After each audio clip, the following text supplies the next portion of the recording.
আমি একটি ঘটনা বলি। জেলখানায় doctor Mosharraf sir, barrister Moudud Ahmed, Mohammad Nasir Uddin, আমি, ফজল হক মিলন, আমরা জেলখানায় 11 ছেলে ছিলাম।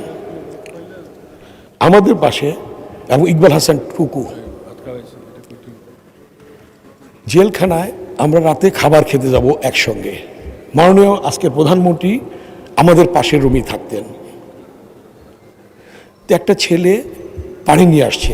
জেলখানায় জানেন আপনারা যে তাদেরকে যারা কাজ করে ফালতু বলা হয়, তাদেরকে সেবক, এখন সেবক হয়েছে, ওই সময় বলতো। তো সে আসলো পানি নিয়ে, সে শীতে কাঁপছে।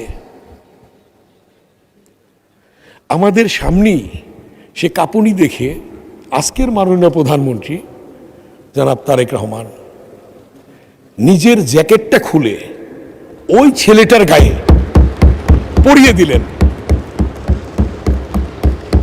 নিজের গায়ের জ্যাকেট খুলে ওর গায়ে পরিয়ে দিলেন এবং পরিয়ে দিয়ে বললেন, এটা তোমার শীতের কাপড় নেই। গরিবের প্রতি তার যে মমত্ববোধ এবং গরিবের জন্যে, দুঃখীর জন্যে, দুঃখীদের জন্যে, মানুষের জন্যে যেটা করেছেন। মাননীয় স্বাস্থ্যমন্ত্রী এখানে আছেন, স্বাস্থ্যের জন্য কি করেছেন? হার্ট অ্যাটাক হলে একটা গরিব মানুষ একটা রিং পরাতে 1,10,000 টাকা লাগতো, এখন সেটাকে অর্ধেক করে 55,000 টাকায় নিয়ে এসেছেন। এভাবে স্বাস্থ্য ক্ষেত্রে, স্বাস্থ্য সেবার জন্য যেটা করেছেন স্মরণীয় হয়ে থাকবে।